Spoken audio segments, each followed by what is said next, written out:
Manipur ki sing amasung tampakta khungakpasingna ain kaina pairiba kuchukulai mas ki taruk phawgi manungda amuk hanna pisilaknabagi Manipur governor na notification ama thokre. February kunda Manipur governor Ajay Kumar Balana thokiba order amagi matung ina lamdam asigi ching amsung tampak animukta leiriba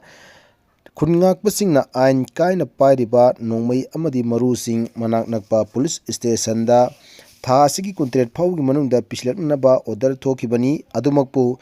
Manipur ki governor na thokiba order aduda nimitarin ni gi manung haibadi February contract phawgi manungda khungakpasingna pairiba ain kaiba Khutlaising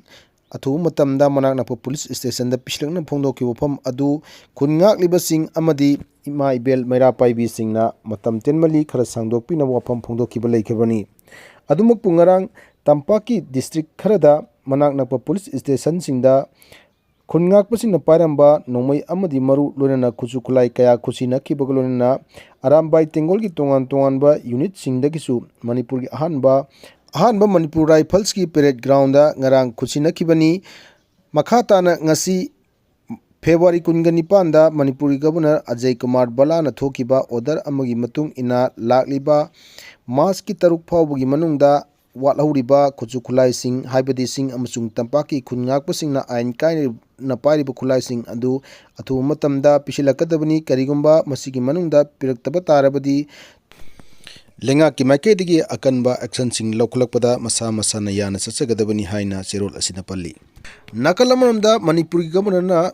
Khutlaising surrender taw haina thokiba order adugi mayokta Kuki village volunteer singna separate administration yauna demand mari taliba asi thabakta onthoktrabadi Khutlaising thadok loi haina ngarang phongdokiba leikrabani Kuki zo community village volunteer coordinating committee ngarang thokiba cherol amada center lengakta demand mari taladuna hariba demand sing asi phanglaba matamda makoina lengakta Khulai surrender tawgani natrabadi ngamloi haina phongdokibani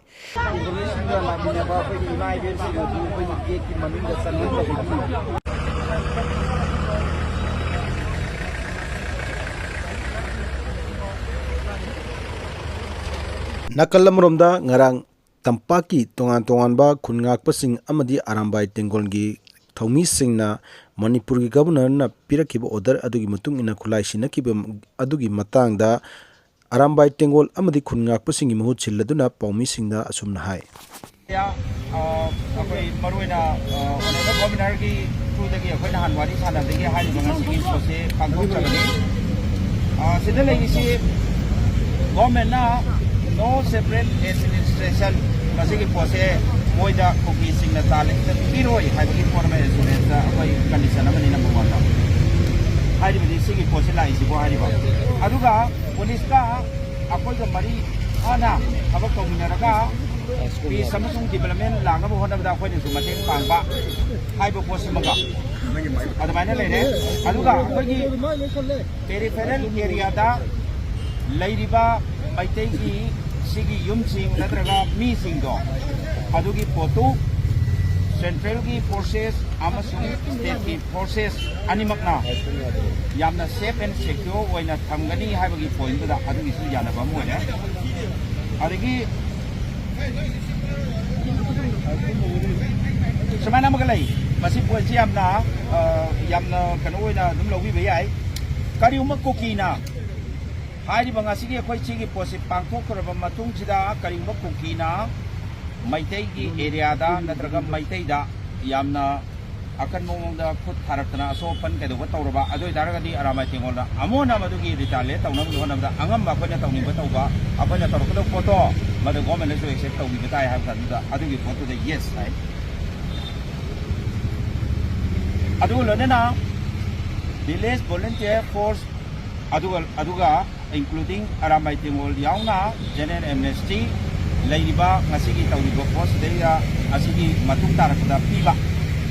moidu akoi oneba governor na abada so haigre na takpi ngasigi laiba post ne manam oraga maduda maya dum samjarabani na madugi bodo ko wet and wash ni adu oidebra do ko ramai tingol go makata na yeng laigini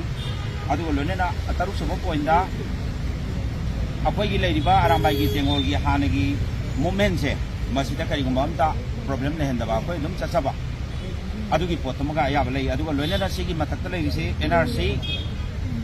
uniform selaga kadoroga khoi ramagi chachaba adu kai pom laite abagi porom da adu tawiu haidana aduna maram oraga sigi point taruk site da aham boina akoi 1 2 3 4 5 6 ni adigi 7 subadana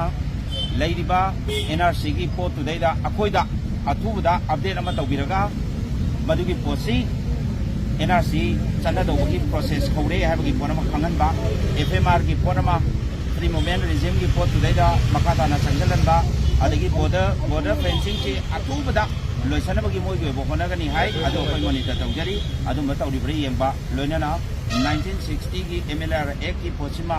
akoi semto kandu da madugi makata rakpada maitei singda ena sapu piba ena kana piba da idu da yengchen bina bagi wari ma yanaba adu loinana akoi gi poppy cultivation gi pose yamna tuna full swing da moi ge ba muthana bagi pambai horokani aduna drug ka kai da ngaksun riba mangi ba angang singgi youth sing se madu kan bayana ba adum ba point mayam se akoi yana ba tunga ngasi ge hariba tabak si pangthok chabani na mayam kolai akoi se 241 ni ngasi akoi sida submit taw si loi ma tawhen loi tawgro